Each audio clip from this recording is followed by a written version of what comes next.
welcome to your weekend edition. My name is Merlin Rathfeld. I hope you had a fantastic trading. I hope you had one as good as mine. It was a really good week out there. Cheers, everybody. Happy Friday.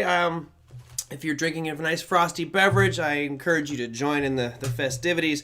Shout out to everybody. I can see Les, you had a good profitable month. Great to hear that one. Now, at the end of the month, review what you did right. Hopefully you can build on that, and most importantly, look and less and see what you did that was bad for you, and see if you can remove that stuff from the equation, and hopefully next month gets even better. Hello, Ram Ketut down in Indonesia. Good to have you with us. I'm sure it's wee hours of the morning for you. Nat S, good to have you back. It has been quite a while. And Vasile, good to see you as well. Koja, oh boy, you got everybody with us today. Love it.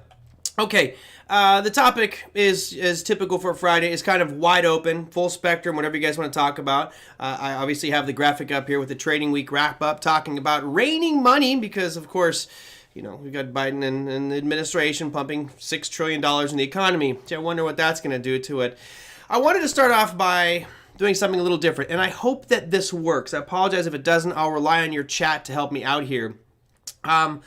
One of the things that I've annoys me sometimes is people's comments, and they can be taken out of context, and I love doing a thing called the donkey of the day. So I do have a donkey of the day. It's somebody who recently did an interview, and it was so entertaining.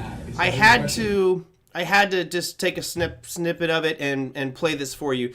So I'm hoping, guys, that the audio of this comes out okay. I'll rely on you guys to let me know, but I had to it was recorded from somebody's hotel room of a Chinese news program, and unfortunately the audio is really low, so I really have to bump it up, and I'm hoping it comes out okay on your end, but it looks good on my screen from the levels. So let me press this over here, and you guys may have seen this. They were having a panel talking about the prospects of regulation for cryptocurrencies, and I thought, man, this was so good. So let me unmute here, and hopefully I don't blow your eardrums out. Let's see how this goes. They will have literally no power to do that except for those who are holding their currency.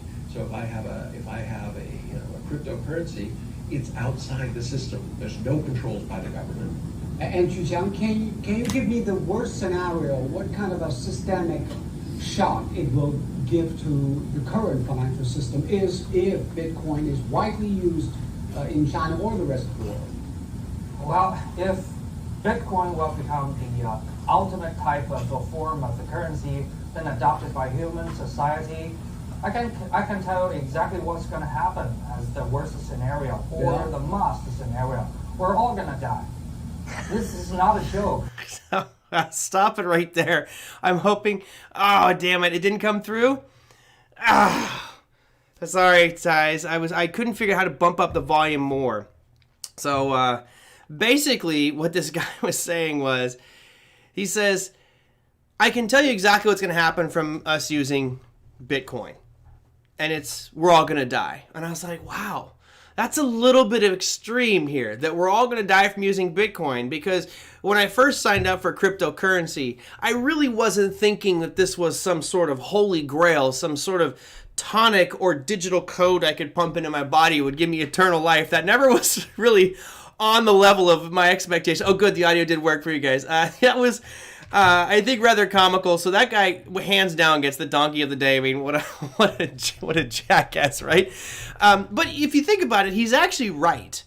You know, he goes on to explain about that it's deflationary and it's finite. And we're all gonna be clamoring for goods and services, which is a little extremist. But bottom line is, we are all going to die, so I guess I can't be mad at him. I just thought it was kind of funny the way he was just like, no, we're all going to die. It's like, wow, from Bitcoin, huh? Not from our own societies, not from our government agencies, not from famine or disease, but Bitcoin. Yeah, I thought you guys would enjoy that one.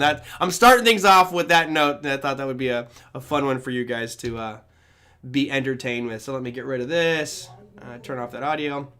Okay. Let's move on from that and move on to something else. Reckon breaks would cause World War III. Yeah, you know what? It's funny because I actually agree with Elon Musk. Elon Musk said that World War III would come because of AI. I believe that. I don't think it's going to come over territorial stuff necessarily, but the power of information and artificial intelligence. It's really reminds me a lot of the movie Terminator, where you had Skynet kind of running things. And at a certain point. It's kind of creepy to think about, but maybe Terminator was foreshadowing the future. Very, very, very crazy. All right, let me go to my screen here because I had so many questions that came in. Quick shout out to Walker Anglin. You guys know he's the Walker Texas Trader on Facebook. He does a ton of free content out there. He commented on yesterday's show. He says, hope you mentioned the LIBOR fixing scandal. Of course, you guys remember yesterday we talked a lot about, is the market rigged? And, we could do a show every single day talking about some manipulated market that is to benefit institutions and governments and basically screw you and me. LIBOR is one of them. That's London Interbank Overnight Rate. There was a huge scandal there. If you type in any major financial firm, feel free to do it anytime you like. Type in, I don't know, Goldman Sachs, JP Morgan, Merrill Lynch, Wells Fargo, any of them, and type in SEC settlement right after the name of their organization, you will see how many of them have been fined hundreds of millions, if not billions of dollars for misleading public, improperly executing orders, trading in front of orders. I mean, the list of bad, shady practices that these big financial firms do goes on and on and on. And Walker's right. In the Forex world, I mean, this was a colossal one. This whole manipulation of the LIBOR, fixing rates, etc., was brutal. Let's go to the second comment or question. Kurt says, yesterday I noticed intraday gaps on the SPX. For those that don't know, SPX is an index that tracks the S&P 500. I've seen gaps from day to day, but not intraday, and not so many. 4 of them. Do you know what might have caused these gaps? Was there news yesterday that would have impacted trading end of month expiration? So let's go and show you here. Here's the chart that Kurt sent me. And you see in the circles there, he's gone through and highlighted those big gaps. Now, unfortunately, I don't have the time across the bottom here. This is a 1-minute time frame, so it was happening before market open. Looked to be like an hour before market open. So lots of big gaps. And he's right. You typically don't see that. So I was like, well, let me check it out and see what it looks like on my platform. So let's go SPX.X. And I'll do a 1-minute time frame, and we can look at it on my screen, which is going to look a little bit different. Bear with me as I get this all set up. And I'm going to try to show you the same picture. So I'm going to scroll over, and basically this was today. So there's his gap up, right? You guys can see that the gap up that he identified. But you notice something different when I keep scrolling over here. I don't have the gaps that he was talking about. I have this one. But he's got a really big gap right here. He has a really big gap right here on his chart. And what happens quite often is platforms, while they're all connected to a central database and pulling data usually from one of a few data sources, if there's an issue with your broker, what could have happened here, and what I think happened with this specific example for Kurt, is there was a backlog in data. So what happens is you get a temporary pause for whatever reason. Could be a bottleneck in the internet connection, could be some internet traffic shutdown, who knows? But it creates just a little bit of a hiccup. It literally could be 2 seconds worth of hiccup, but then when the next print comes in, it could be at a totally different price, therefore you get intraday gaps. When you see this type of data, you might want to check your internet connection, because typically what it is, most likely it's on your end. I mean, that's usually the problem. Why? Because look, these big exchanges that have trading platforms, they're connecting to some pretty significant data feeds. Obviously, they can't have bad data coming through. However, it may be. I mean, I've seen it definitely where the platforms have been giving me bad data, and this is why I always like having multiple platforms. You can just pull up a different platform and see what it looks like. I think, I haven't pulled up SPX on TradingView, but let's go here. Here's the SPX. We'll bring up on a 1 minute. So TradingView is free, right? You guys can use that one for free. That's an easy source. Let's scroll over on TradingView, and you'll notice no gaps. Okay, there we go. So that's the opening gap this morning. But I don't see any gaps in here, right? This looks pretty much the same as my TradeStation. So that tells me that the platform that Kurt is using had some problems with it, right? There's only one gap here, and of course that's when it was falling very, very quickly. Yeah, it might be an issue, Tony, with the way that Thinkorswim is reporting their data or collecting their data. It shouldn't happen, right? If you're doing a 1 minute on SPX. Now, granted, look at the time. I mean, this is an hour before the market's opened. Okay, maybe you're thinking it's very illiquid. It could have gaps, but it shouldn't happen, right? You really, and the SPX especially, you shouldn't see gaps like that. Certainly when you go into the wee hours of the morning, like here, this is after the close yesterday and rollover on open. Yes, you get gaps over the weekend, but you shouldn't usually see that on something as liquid and as big as the SPX. So that's my answer for you on that one, Kurt. I think you got bad data coming through on your platform, or just slow data. Okay. Let's see. These questions are in no particular order, guys. I kind of have them all over the place, so I'm going to bounce back and forth. Paul sent in a good one. Paul says, good morning. Do you know of any site that has good platform for trading crypto where I can utilize core strategy techniques? All right. So I'll let you guys know, obviously CliK is the platform I'll hopefully be using here all the time in the future. And once it gets dialed in, there's obviously bugs that got to get worked out. I'm actually hoping, fingers crossed, that we can get crypto data feeds in the CliK platform, therefore using a lot of the proprietary zone drawing tools, trade builder, and all those pieces to help make the decisions in crypto easier. As far as platforms you can use, look, doing core strategy, you don't really need a special platform. You just have to have, tools that allow you to draw trend lines and support and resistance lines or supply and demand zones and go from there. So if we look at TradingView, here's TradingView, you can right now pull up and track a whole bunch of different cryptocurrencies, and it's awesome, right? You can pretty much look at whatever you want on these time frames. Why are you giving me? Let's go to the daily here. So yeah, you can real easily look at these ones, and this will connect to a bunch of different brokers. You have to sign up to connect this to your specific broker, and what we'll need is an API connection. But this is a great one. I mean, as far as drawing zones, it's easy. You guys see me do it in here all the time. You can also, in TradeStation, trade cryptocurrencies. So you could be using the same tools, lines, and boxes to create the zones. If you are wanting something that is specifically targeted to an exchange, for example, we talked about Coinbase and Coinbase Pro, all right? Coinbase doesn't give you anything that's worthwhile. If you go to Pro, let me see if I can log in here with that and put info in. Here we go, Coinbase Pro. This one, you can do most of it, but you can't really do the technical analysis like I would like to do, right? You really can't draw great on these charts. It's a very basic platform. You can do a little bit better with Kraken. Kraken looks very similar to this, but for the most part, Kraken, Binance, and Coinbase all have relatively the same interface. So there really isn't the best technical analysis on it yet, even though they call this the Pro platform. So for me, when I'm looking at doing zones, I would much rather go out to somebody like TradingView, do my analysis here, and then go back once I find the levels and zones and translate those over, or at least have the numbers ready for me to execute. As you can see right now, it is a bit of a bloodbath today. We're seeing pretty big down moves in that crypto space.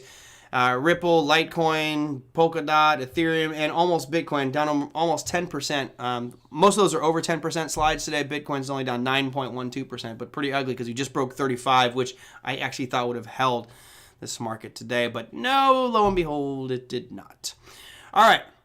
So that was, for Paul, where do you go find a place to trade cryptos using supply and demand methodology? Pretty easy. You can find it all over the place. It depends on how deep you want to go with that. All right, let's see. No, you can't trade directly from CliK. Right now you can't. I don't like giving any timelines on it because until it's ready to go, I'm just not a fan of giving timelines. I'm not the builder of it. I'm just giving input on the style and design and features and functionality of CliK. But yeah, as soon as that thing's live, I'll be using it here on the program. Yes, I agree, Code. Cod, you've got a real ugly downtrend on Bitcoin and crypto. It's the whole crypto space right now is looking very ugly. I'm really hoping that 30,000 level holds. If not, then there could be some significant more pain going forward here. Yes, GD, it's a good point. He said the problem with CliK is that we're so spoiled now. We don't want to draw zones and figure out the curve on our own anymore.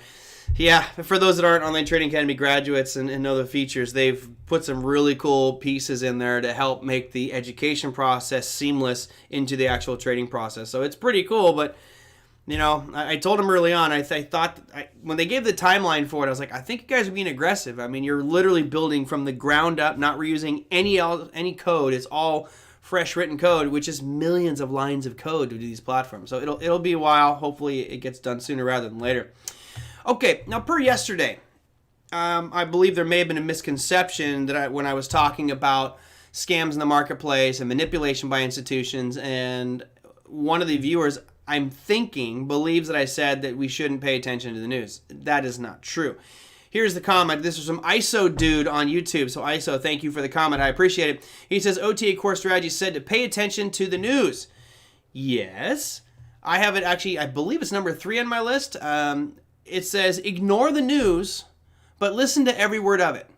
Now, why is that?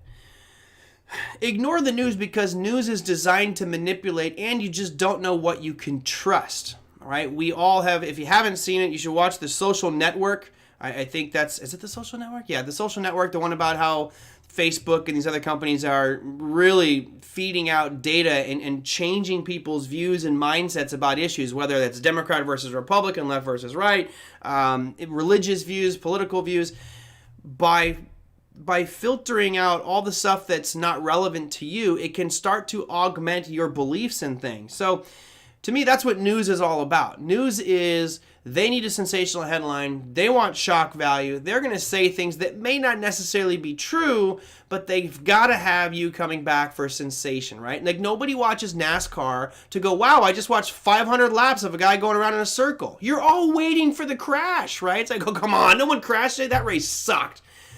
That's how NASCAR is. To me, News World is the same thing. They want the train wreck. They want carnage. That sells their ratings and views. So that, for me, makes me want to move away from news agencies. Now, I go out to YouTube every day. It's part of my trading routine. I always look at the news because I want to know what other people are being told. How are the mass retail population being led? What's the Pied Piper today leading everyone to slaughter? To me, that's what the news is more useful for. Now, what happened early on for me is I would get so emotional about the news and wrapped up in someone's comment or opinion that I would jump on whatever they said, not realizing they were using me to drive the market one way so they could go the other way. So that's why we do say pay attention to the news. You've got to be aware of what's going on, but you can't let it get into your heart and you can't let it get into your head because it's manipulated, and who knows if that crap is even real. A lot of times the news is bogus, and it's not a political thing, guys. It's just they need sensationalism. It'd be great if there was like news police, and if they issued a false report, they could get fined for it. Wouldn't that be nice? All right. Let's see. What else do I got? Market data. It's a bluff. Absolutely. Because others pay attention to the news and don't...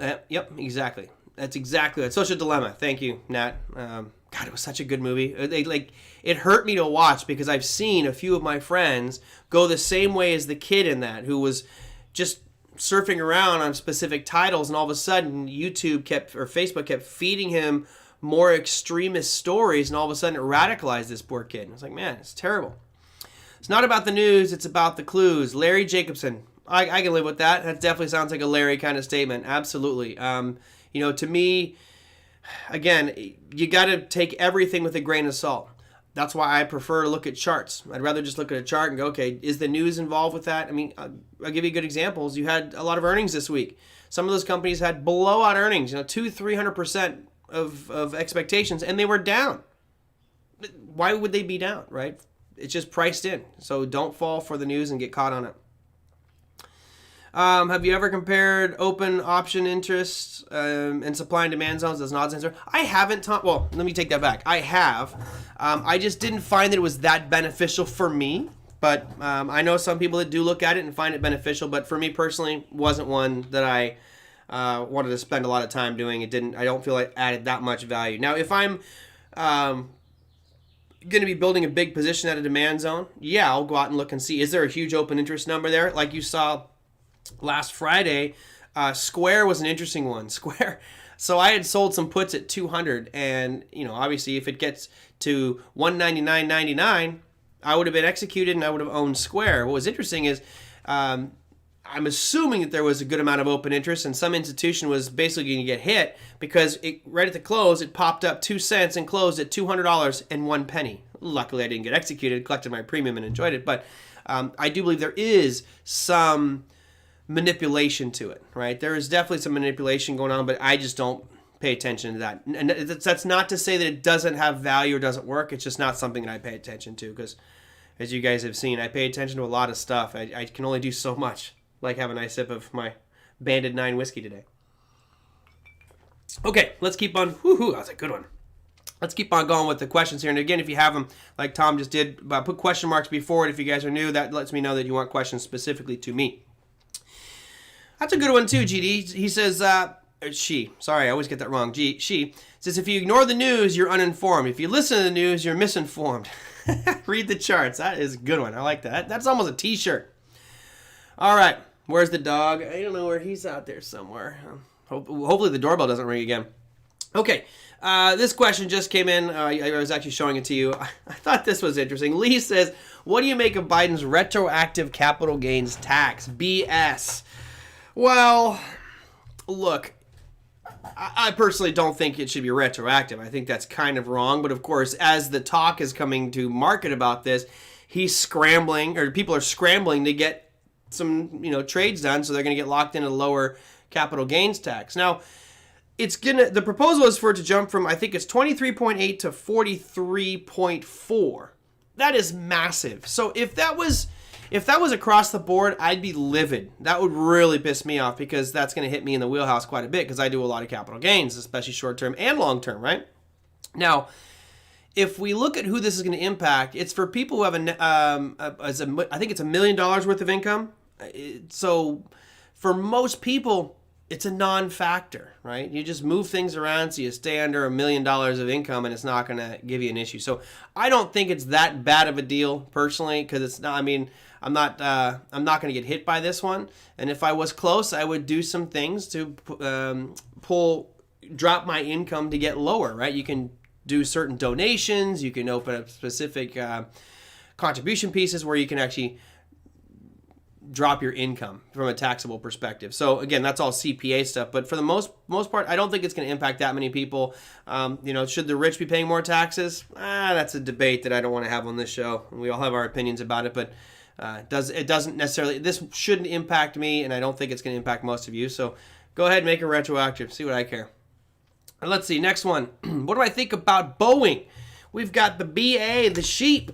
Bah. All right. I know it was a horrible impression of a sheep. Here's the chart of Boeing.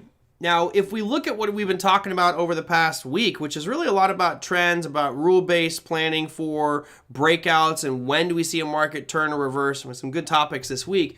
We could draw a downward trend line on this bad boy, and roughly right there.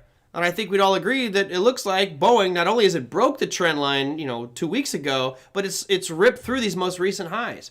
So while I'm not that big on the airline industry, it doesn't matter. My opinion doesn't matter. I wouldn't feel comfortable buying it right now. I do think you'll see a little bit of a pullback, but this downtrend that we've seen since March looks like it's over, right? We could very well see this thing start to rally back up. Now, I'm going to step back here and look at the bigger picture, right? It looks like it's doing the same thing all over again, okay? You have a big rally, and then a period where it just slowly consolidates down. Then another big rally, slowly consolidates down. Another big rally. I mean, it's really what it's done since the March lows. Big spike, cools off. Big spike, cools off. Big spike, cools off. So it looks like we're potentially headed for the next big spike level, which should, if history is any indicator, bring it up to a much higher level, around the 300 mark. So, Chris, technically, it looks good. My only concern is, do you want to buy it right now, as it had this huge run up from 220 all the way to 250 in just a week and a half? I think that's a little too much to jump on it right now, but I think it looks good, just from a technical perspective. Okay, let's see. Yes, look at the Nokia open interest for a 2-year. Oh, let me see. I'll see if I can get to that one.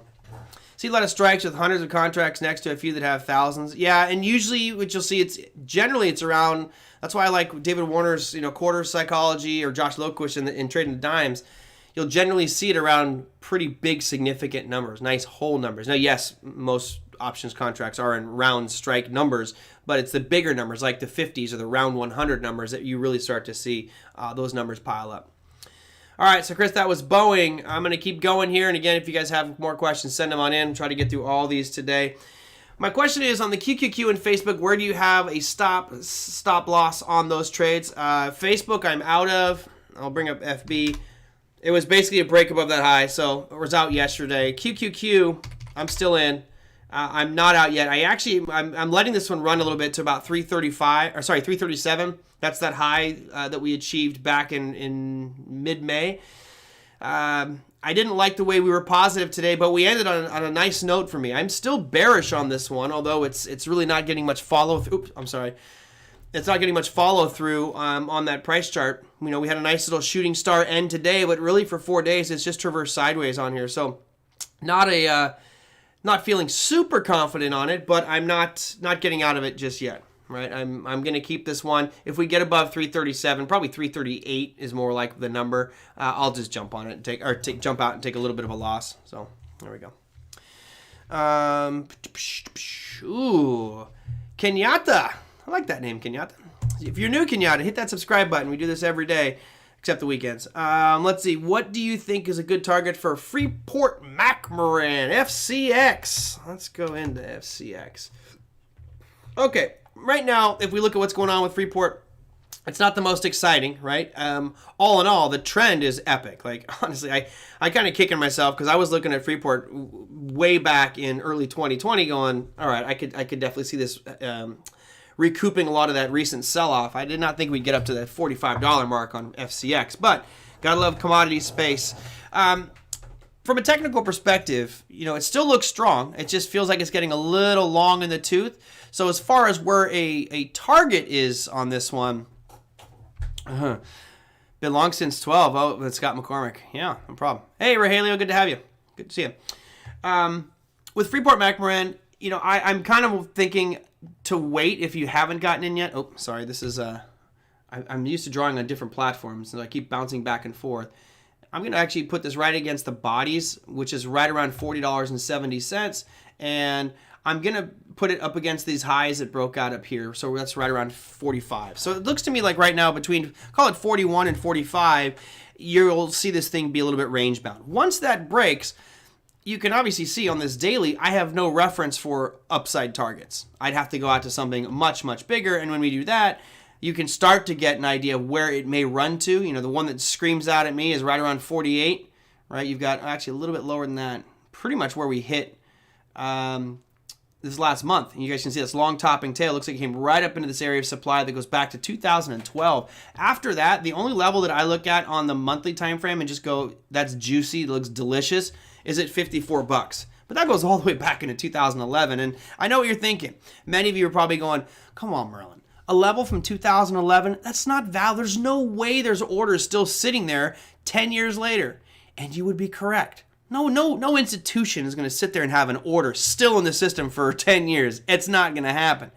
However, anybody who's looking for an upside target on this thing is going to pull up a chart and say, well, where did it go in the past? And you'll see those levels just pop off the screen at you. So even though it's that old, it could be 11 years, could be 20 years, could be 50 years ago, it may not seem like it's valid to you, but it is to anybody who's performing technical analysis. So I think that that's your next logical big target is that $40 or $54 mark on Freeport McMoRan. I mean, but look at the move it's had. It's been just unbelievable. And this is what you get with FCX and royalty companies and mining companies. You get extreme volatility out there, but it has been a great, great play. Mike sends in a question right here. And it says, after hours trading, okay, practice or avoid? What are we trading? I guess that's the big question. If you're trading equities, avoid. Avoid. Avoid. Grab a glass of whiskey and just sit there and watch it. Even on an earnings announcement, which has tons of volatility, typically after market, I would still say stay away from it. It's just too illiquid. It's dangerous for you to be trading those. And I'll explain why once I have a nice sip of this frosty beverage. So the reason you should stay away from it in equity markets is, I want you to imagine an Olympic-sized swimming pool. And you got these, you know, who always wins the diving? The Chinese divers, right? They're always like 15-year-old kids who can spin 7,000 times by the time they hit the water. I'm dizzy just watching them. So if you see that these guys are jumping into the water in an Olympic-sized swimming pool, all is great, right? The pool is built with a big deep end. There's ample liquidity for them to perform any move they want and not hit the bottom. But what happens if that pool gets drained? All the volume, which is in this case is water, gets taken out of that pool to clean it. And now there's only like 1 inch of water in it, maybe a foot of water. You think that guy's gonna do that same dive from a 10-meter board? Hell no. liquidity outside of regular market hours is like a swimming pool with almost no water in it, especially in the equity markets. Now, there are some things that still trade, especially on an earnings day. You get some volume, but your volume drops significantly, and it's just not worth it. Levels don't hold. I don't believe they hold. Now, in futures markets and Forex, yes, I think you can trade in the after hours because you generally get more liquidity. It is still lower than it is during regular market hours. So if we're looking at regular market hours, I'm talking 9:30 East Coast time to 4 p.m. East Coast time. That's pretty much the prime window to trade any of these asset classes. Equity markets, about an hour before market opens, an hour after, there's some trading, but it's, I would say, 1/10, maybe 1/20th of normal. Futures drop significantly as well, but there still is some continuity with regards to volume out there. So I would avoid it. What I do like to look for is, especially from the future side of things, I love it when I'm looking at the Globex sessions and look and see, what happened at 2 in the morning? What happened at midnight last night? I don't know exactly why it may have turned or caused a supply or demand zone early in the morning, but it may actually end up being a zone that gets tested during the trading day, which could give me a little bit of an edge on someone who's just using a retail platform and doesn't see those pre-market trades, if that makes sense. So I like it from that perspective. One thing that I love about cryptos is that they're 24 hours a day. They're 7 days a week, right? Our markets are closed right now. But crypto, wide open all weekend. So that's a kind of a new phenomenon where we have something that doesn't need to be shut down or recalibrated or do the books. It's just 24 hours a day, 7 days a week, 365. We will not have a shutdown at all. Rather interesting with regards to crypto. So I hopefully answered your question, Mike. After hours trading, for the most part, I'd say stay away from it. I've been burned way too many times trying to get out of a position in that after hours session, because if your spreads are 1 penny during market, after hours, they're going to be like $1. It just gets really wide. Liquidity evaporates. It's dangerous. Okay, so I got Rogelio's question. I got Mike's question. What else do we got here? Let's go to this one. This is from Oscar. He says, interested to get your thoughts on Microsoft. Daily trend looks to be slowing down with the potential for more downfall. At the end of the day, there was a huge surge in volume. Is there anything telling from this? Okay, let's look at 2 different things on this one. You actually had images, so I'll show you what he sent me, and then I'll go to my platforms. First one, here is your Microsoft. Now, you can see on the little bit of amount of data he has, this is a daily. Yeah, it's, it formed a little bit of a double bottom here a couple weeks ago. It's rallied, but not really making a new high, so it looks technically a little bit weaker, although I want to see the bigger picture. And then your other argument was, look at this volume spike. It's right here, guys. You see this huge volume spike. Now, I will tell you this. That volume spike means nothing. It looks like it should, right? It looks like it's an amazing volume spike. It means nothing. This is the cockroaches running for the door. Remember, Microsoft, when that bell rings at 4 p.m. Eastern Standard Time, if you are in that security, you can still do market orders. You can still get in and out very quickly because you have liquidity. But 1 second past 4 p.m., all the market participants who are required to provide liquidity, they're out.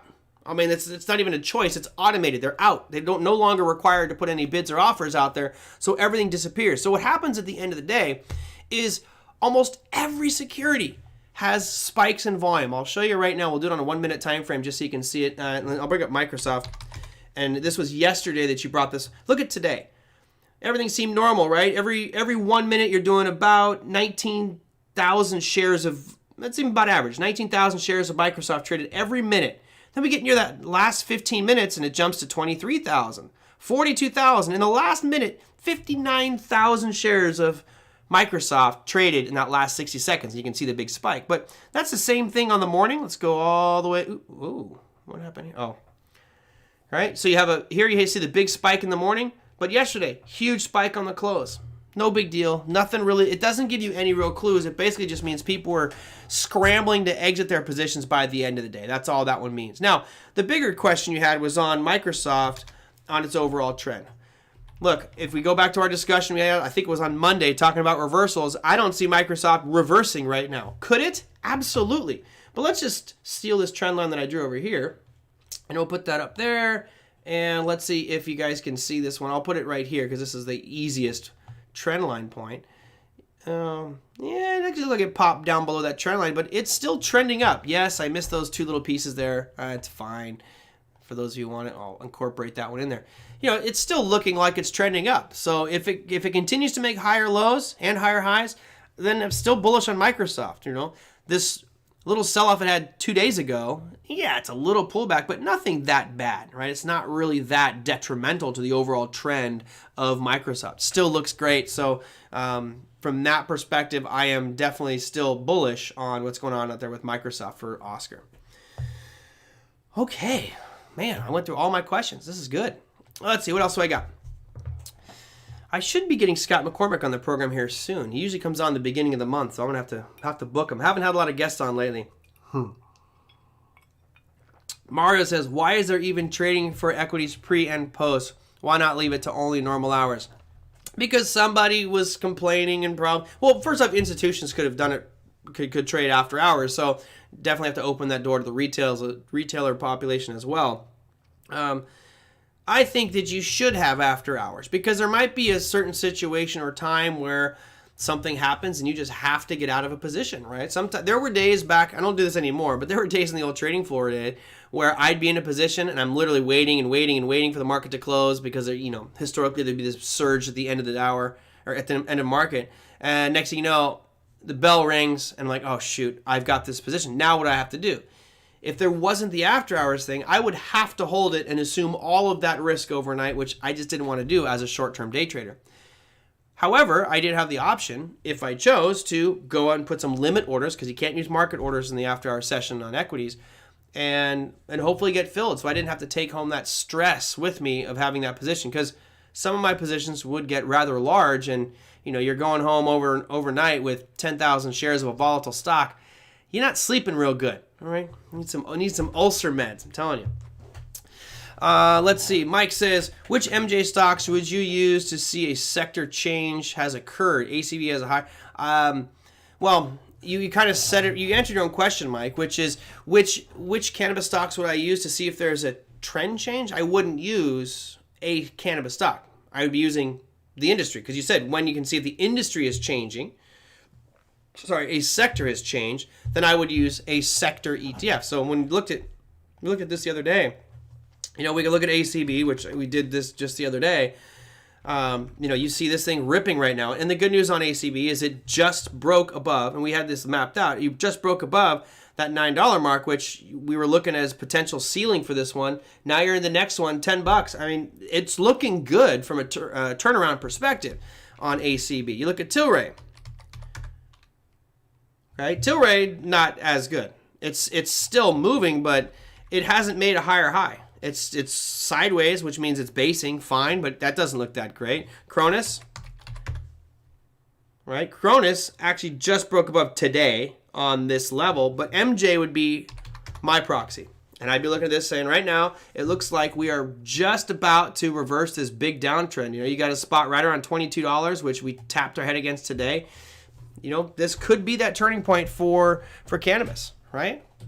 I don't know for sure, but it looks like it's starting to gain some strength. It has been very weak, understandably so. I mean, trend is your friend to the bend at the end, right? And I do think you're seeing the bend at the end right now. You know, if you wanted to be eager and jump on it, you could certainly do that, but it hasn't given you confirmation yet. It's just showing you that it looks like it's starting to change. Confirmation for me would be to get it to pop up to the upside and get above these most recent highs. Okay, well, got quite a bit going on today. Let's see. One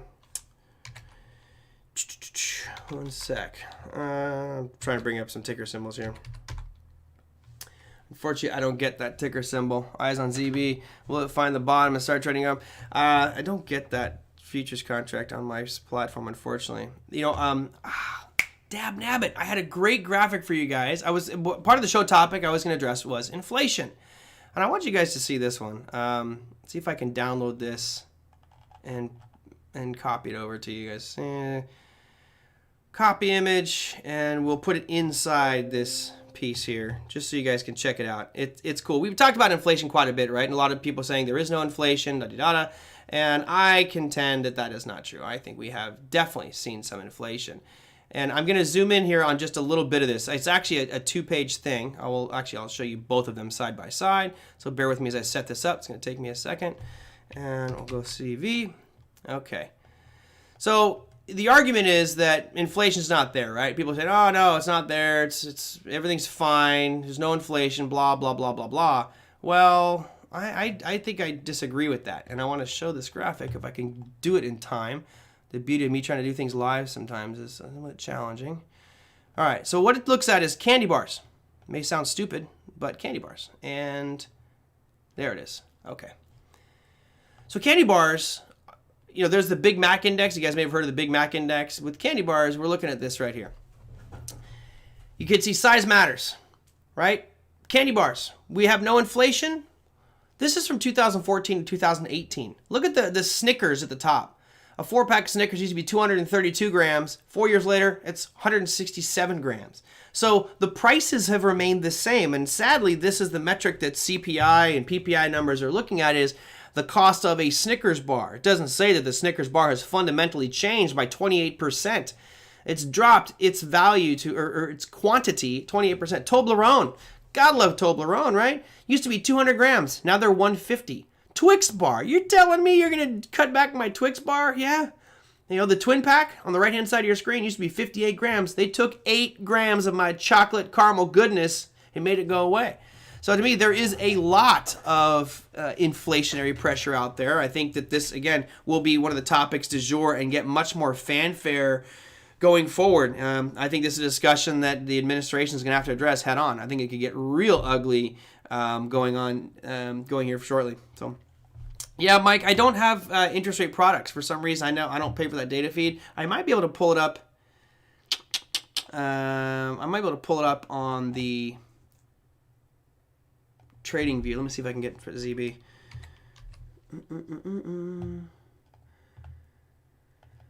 All right, and we'll do this one. So there's your ZB. Oops. Add that in, and let's go and check it out. It should have added it in. Of course, now it's not on my screen. Ooh, wonderful. Okay, let's add it in one more time. ZB. Go to your treasuries. Add that one in. Okay, now it's in. All right, so technically we look at this, and obviously you're looking at the monthly, so it's a much, much bigger picture. I'll shrink this down to a daily because it's really the past couple months that have been the exciting action on this one.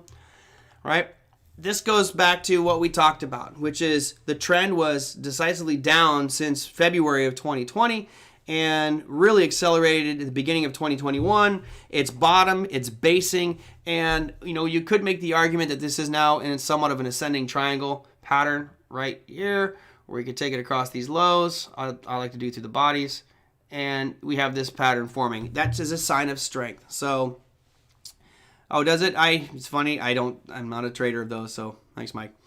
In looking at this, yes, it does look as if it's getting stronger for the prices of these bonds, which means that yields would be dropping. However, when I look at the yield on this 30-year, it's still holding.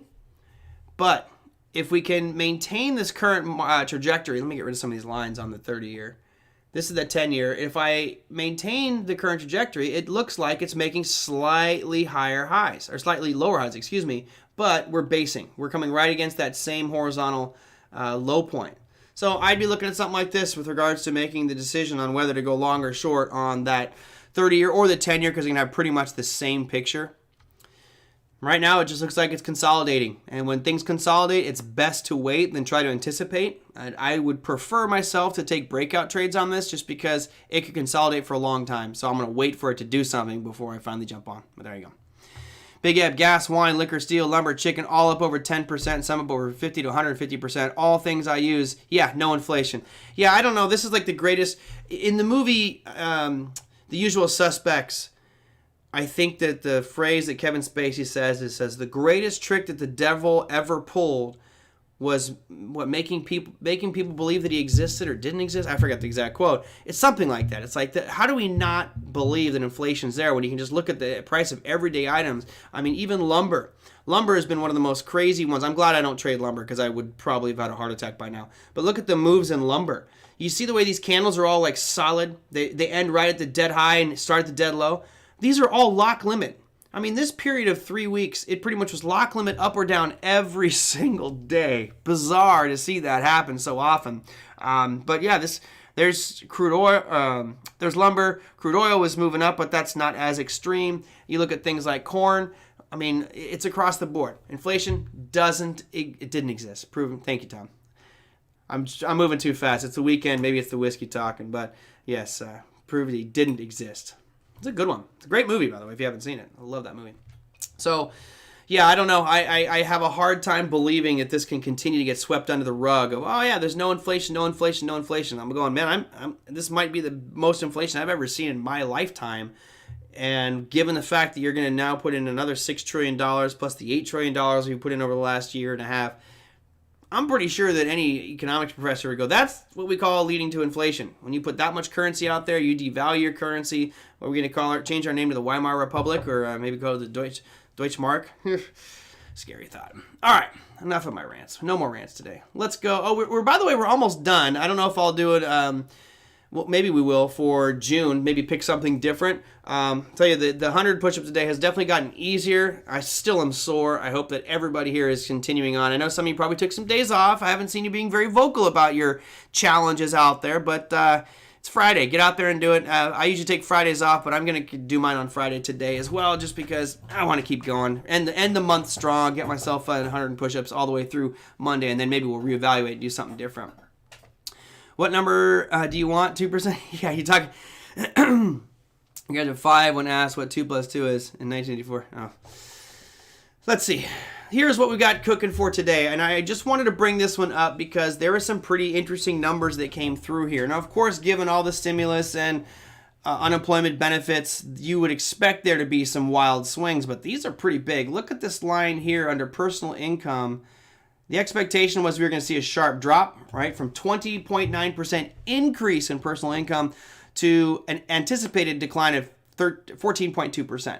Came out at 13.1, so it's actually better than expected, but boy, that's a pretty big drop in personal income. And spending also dropped significantly from 4.7% to an in line with expectation of 0.5%. Other than that, nothing out there that's too scary or freaky. The one that we will have to pay attention to for Monday, well, on the U.S. side of things, we don't have much, right? We're going to basically hit a dull, boring day on Monday, which I'm not doing a show on Monday, right? Everything's closed, so I'm going to be closed as well and hopefully barbecuing somewhere. But if you are trading currencies, down here at the bottom, you guys see at 9:30 p.m. on Monday night, you do have a rate announcement for Australia.